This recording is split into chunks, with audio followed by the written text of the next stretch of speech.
It's hard to believe we've crossed the threshold into 2023. And with a new year comes new development goals and setting ourselves up for success with new opportunities for funding.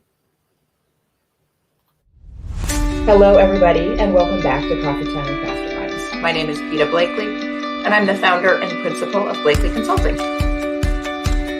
Welcome to Coffee Time with Masterminds. I am Cynthia Rojas, founder and principal of To Your Growth. Welcome to Coffee Time with Masterminds. I'm Rebecca Tuttle, founder and principal of Grant Right Now and Grant Writing for Good. Welcome to Coffee Time with Masterminds, a 30-minute conversation with leaders of mission-based organizations. If you're just joining us from the US or Australia, please pop your name and where you're from in the chat and say hello. Happy New Year, Cynthia. Happy New Year! How are you, Rebecca? I'm very well. How are you? I'm good. I'm so good. Can you imagine 2023? No, I was like trying to write the date on something and I thought, I never imagined this year would come. I know. We're about to end year 3 of the pandemic. That's amazing. That is amazing. And so much has happened. And you're going to talk about some of the things that we have to be thinking about as organizations. But a lot has happened in the past 3 years, both for nonprofits and their leaders. Yes, there's been an explosion of funding, first and foremost. And the best way to maintain that abundance of funding is to continue to advocate for it. Because if we're not out there saying, you know what, it's a new year, it's time for new funding, I really want to advocate for these new opportunities, then people who fund them may think, well, they're not as high a priority. But, we're in the 3rd year of the pandemic, yes, but this funding has had the ability to move mountains for many organizations, and we want to see that continue. Yeah, and I know you're going to talk about setting development goals, but I'm interested, what are you hearing in terms of nonprofit leaders when it relates to the funding, the tsunami of funding, and it's slowly going away or plateauing? I think that it's been a real call to action for development professionals, and that includes fundraisers, grant writers, and development directors, to be more mindful of what funds they are planning to raise, strategizing the use of those funds, and capturing those outcomes that they are letting the funder know that this opportunity for funding is really going to help them capture on behalf of their community. I think it lit a fire under everyone's feet where previously we weren't really sure how to answer those questions. Now we're really been called to task to give a definitive response. Yeah. I'm seeing a lot of leaders nervous. But I'm also seeing, Rebecca, an uptick in donations.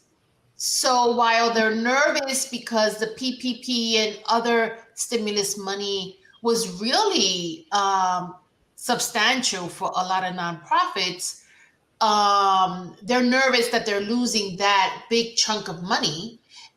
And we can't forget the Great Resignation and how many nonprofits had to raise salaries.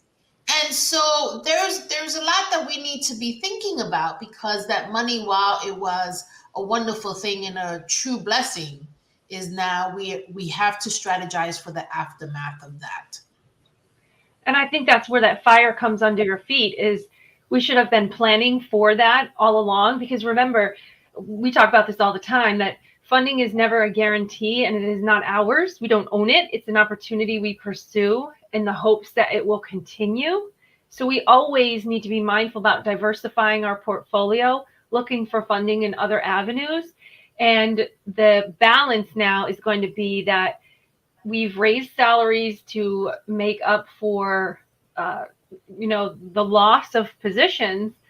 But at the end of the day, we don't want to lose another position. So how are we going to sustain that current capacity that we're operating in without going through another cycle of, I call it, funding trauma? Yeah, funding trauma.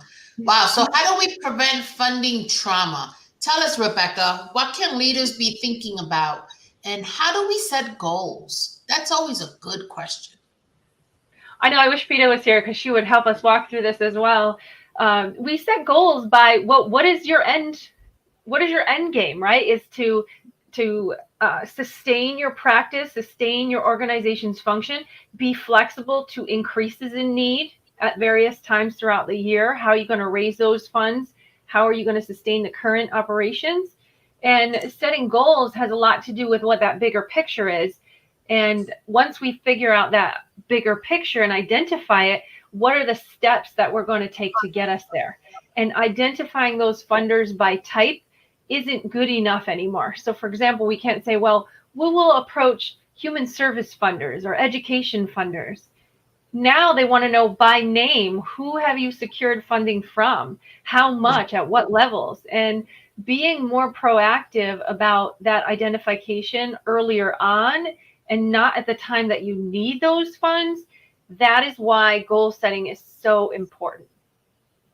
Yeah, I talk to a lot of leaders about when they're developing the budget. It is one thing to have this need to balance the budget, but you have to be able, with a little bit of precision to forecast funding that's coming in. So in other words, you can't just say, well, I'll raise 50,000 so that we can come in at a neutral budget. You have to have a strategy, which is what you're saying, right? And I love what you're saying. Not only as part of the strategy, you should know who you'll be going after and making sure that you have those relationships, that it's a real possibility that you would get funded and not a pie in the sky.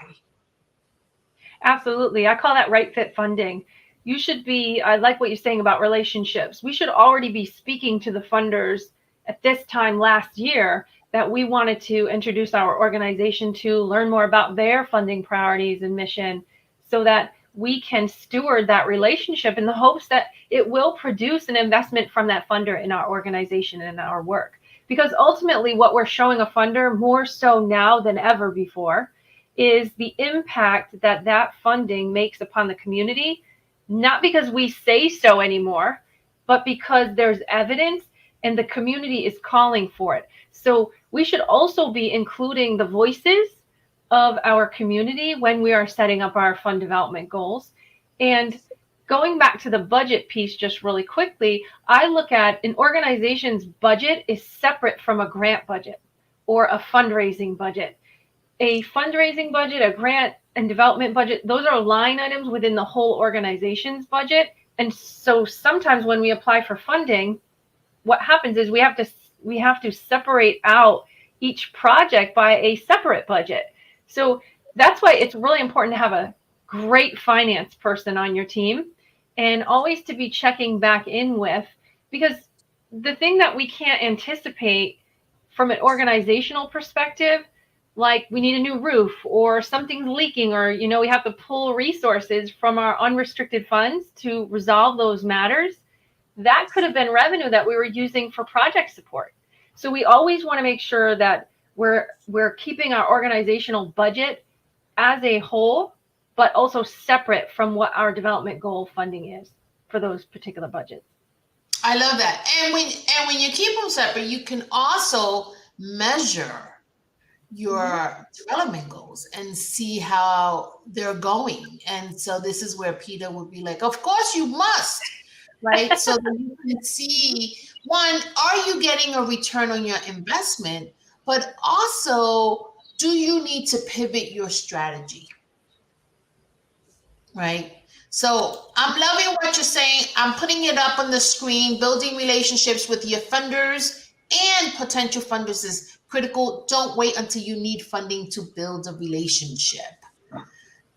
I love that. I'm curious, anyone watching, at what point do you start thinking about working on your development goals? Or are you already in the process? Or are you just like, you know what, we are so proactive, we are over and done with it, we're ready to go?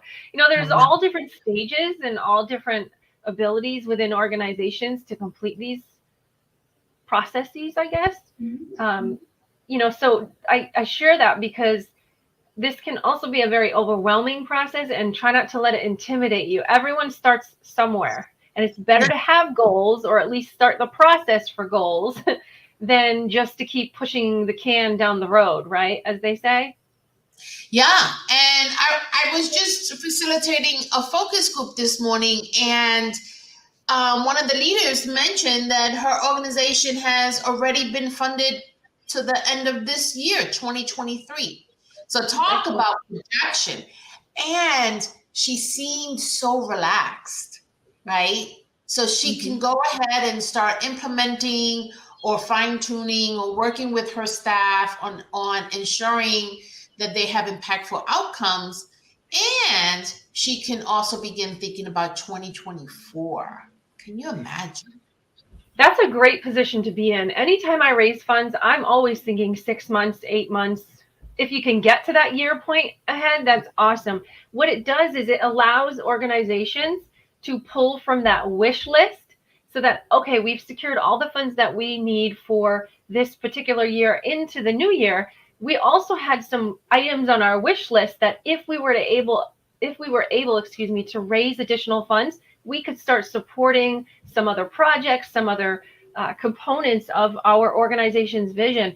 And what better way to be able to do that than to feel confident and relieved that you have the resources that you need to be able to focus on other things.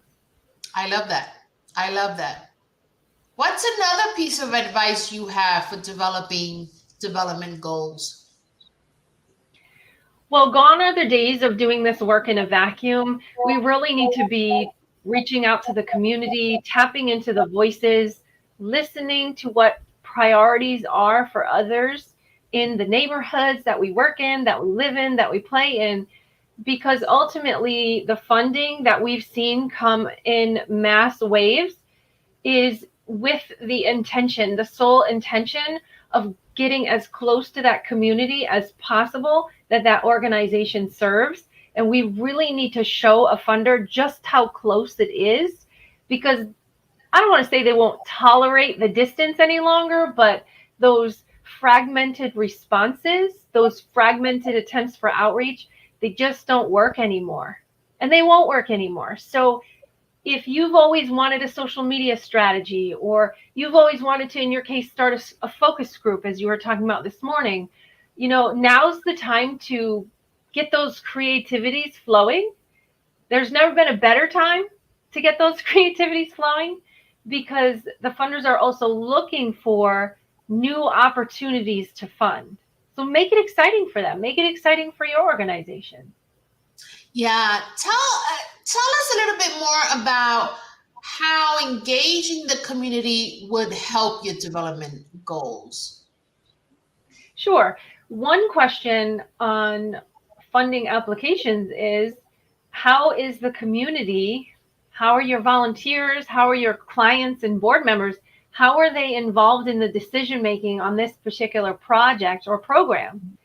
And, we often hear, well, we send out a client satisfaction survey, or, our volunteers give us feedback from the program. We need more specific information. It can be daunting to capture that level of specificity. However, it can also be very eye-opening when we do, because it could take our organization in a completely different direction than we thought we understood our community was asking us for. Yeah, I agree. I completely agree. Wow. And so there's a lot to do. And it's already January. So you mentioned that we should have started last year, but for those who are mid-year to their fiscal year, but because for some organizations, they start their fiscal year July 1st. What should they be thinking about or doing? Sure. In situations like that, you can have overlapping fiscal years with different funds. Just make sure, again, you have tremendous accounting practices, because it can get a little confusing. I would say, how do a self-analysis. How is the year going? Are you progressing towards your goals developmentally, but also organizationally and programmatic goals? If not, do you want to take a look at some new opportunities for funding or additional opportunities for resources to really get your organization to the place that it's trying to become or to be? That's going to be really important for your program outcomes. It also shows a funder that you're being proactive.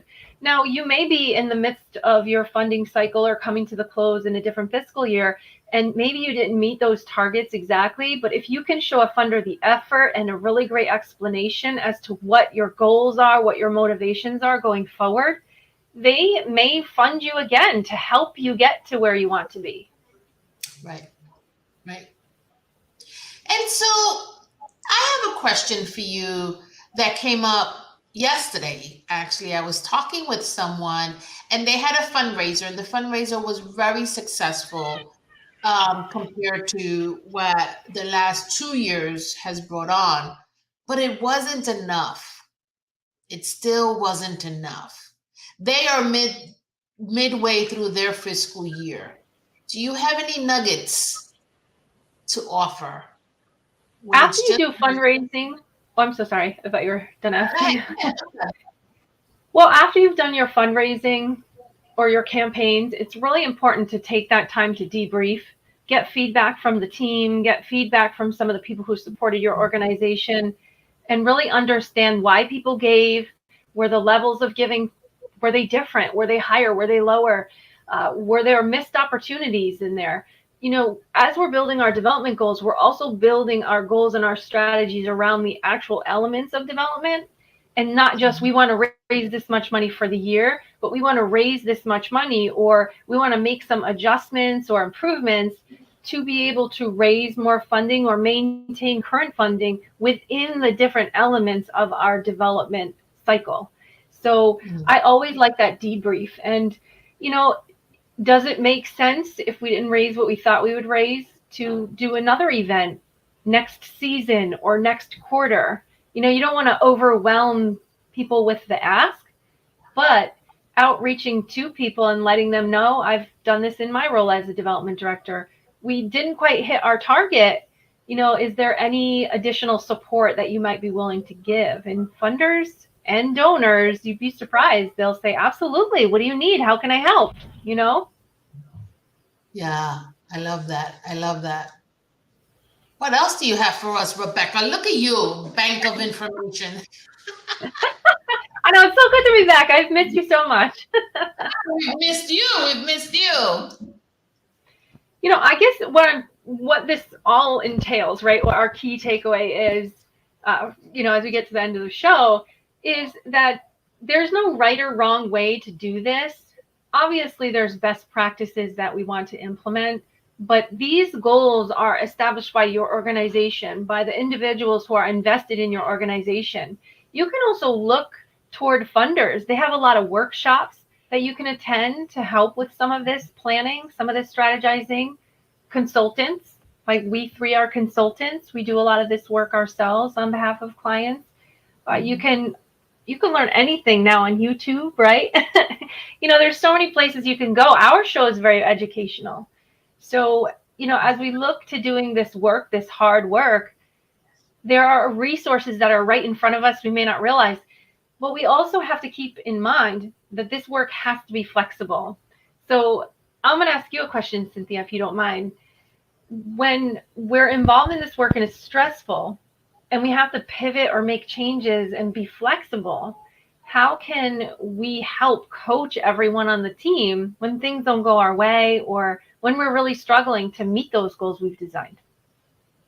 Yeah, actually, I thought you were going to ask the question another way, because the answer is actually in your question.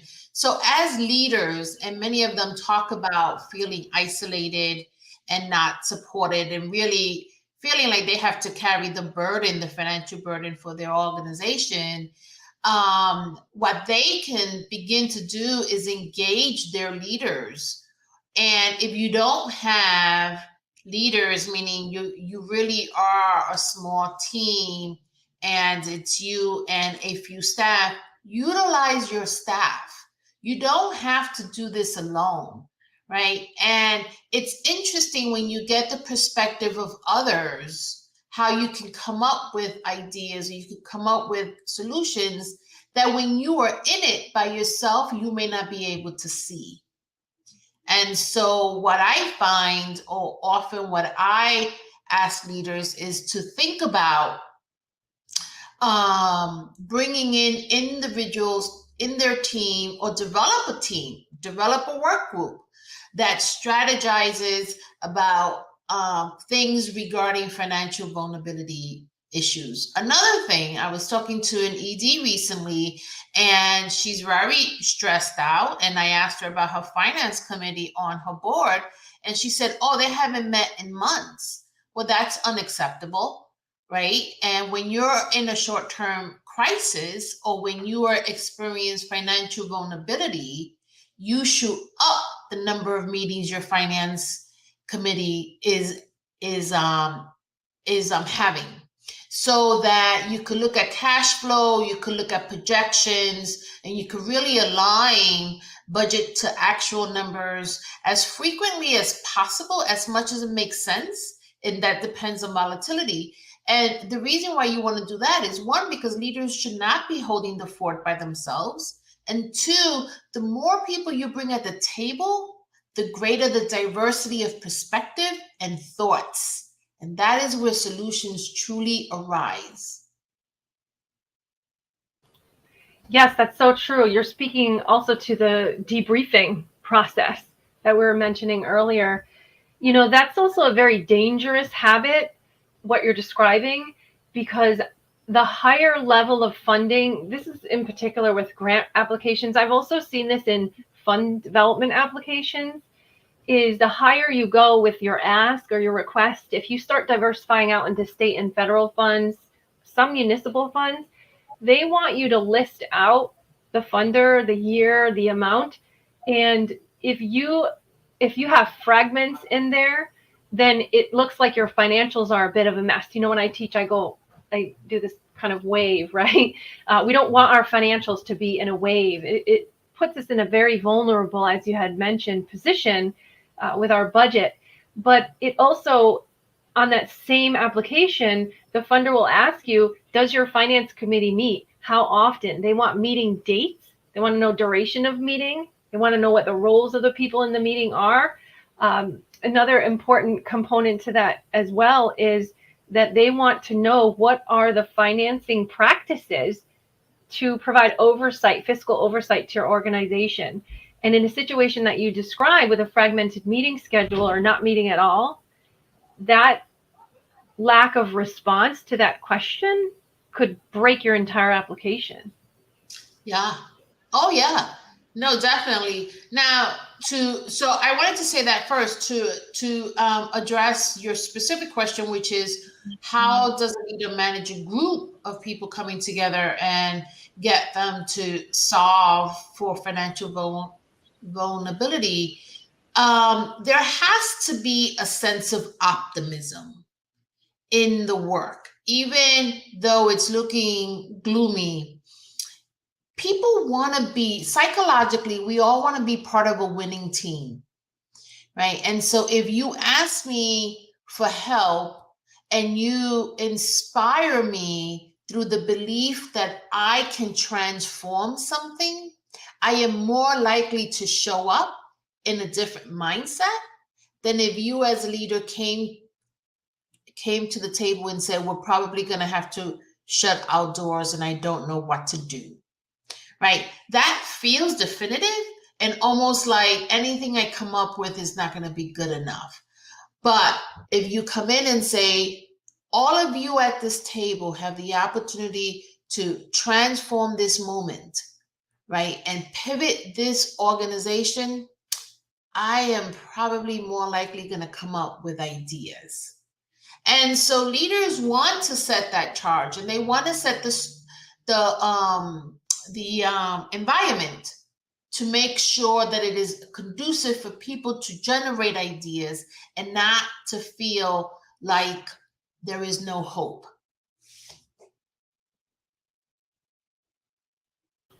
Just taking myself off mute. Yeah. That's an excellent point. That's an excellent conversation topic, because when you come into a meeting, and I've heard this so many times, well, we're out of funds, or they didn't fund us, or, how could they not fund us? And it's doomsday, right? It's doom and gloom. There's no accountability as to why that organization is in that position.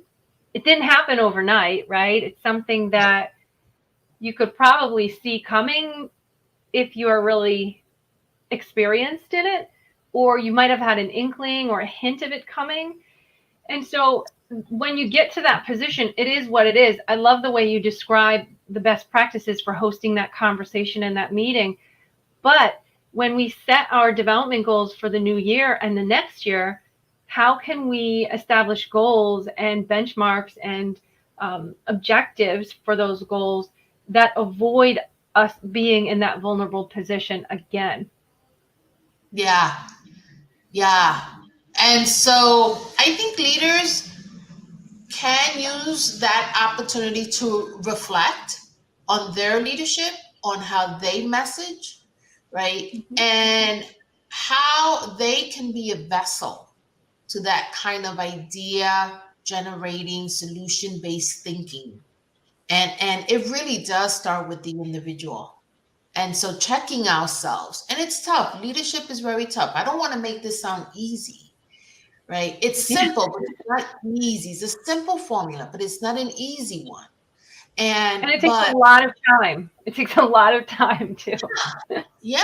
And it pains me. It pains me to hear an ED say, my board is not responding, they're not engaging, and I feel alone. That's painful for me to hear, right? So learning how to use ourselves as that vessel to open up those conversations and engagement strategies. Yeah. And also taking a look when you're doing those strategizing, taking a look at that funding that you did raise in those balloon payments, we'll say, right? Those balloon awards. Is it still necessary to have that level of funding next year or going forward? Or are you just used to it now? Because let's touch a little bit on having more funding for an organization is a bit of a luxury if you are in a position where your organization was healthy to begin with.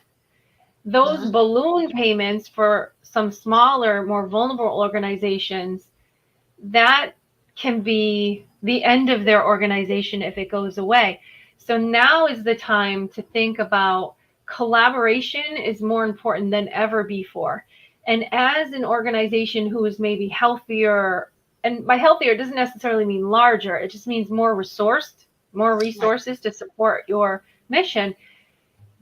Now is the time, if we've learned anything through this entire pandemic, is that those healthier organizations should really be doing their part, their social responsibility to help maintain and sustain and lift up those smaller organizations. Because when a lot of the services and programs of the larger organizations closed their doors, it was those grassroots organizations that stayed open. Yeah. Yes. If there's anything we've learned in the pandemic, is everything we thought to be true, change. No predictions. One of the things that I would love for you to talk about in a future show, Rebecca, is philanthropy. It's changed. It's different because of the pandemic.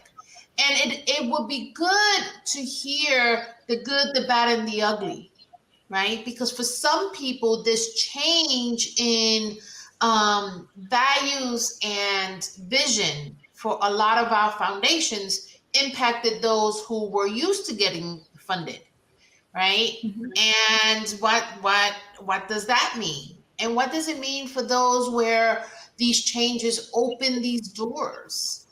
And are they truly better off? Or do we still have some work to do? I think that's going to be an interesting topic. I think so. We'll have to put that on the docket. Yeah. All right. We're coming to a close. Rebecca, final words. Get started. Get everyone in the room. Make it fun. Start hence the grant right now, Yeah. Just, if you don't know what you're doing, we're here for you.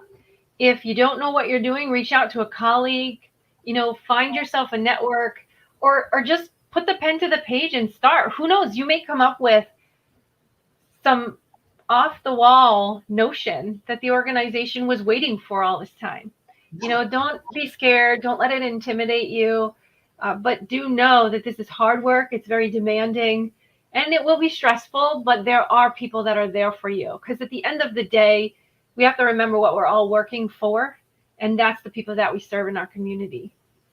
I love that. I love that. Thank you, Rebecca. It was nice seeing you again. Happy New Year to all of our listeners, and we look forward to another 51 shows in Happy New Year. 2022.